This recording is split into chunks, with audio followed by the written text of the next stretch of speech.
তেখেতক এখন গগনাৰে সম্ভাষণ জনাব বাইদেউ আমাৰ নিৰ্মালী বাইদেৱে।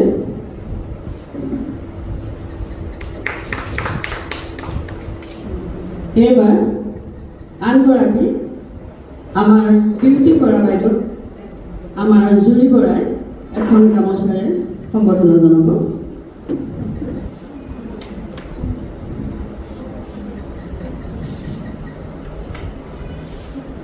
লগতে এখন গগনাৰে নীতিমালা বৰকটকীয়ে বাইদেউ সম্বৰ্ধনা জনাব।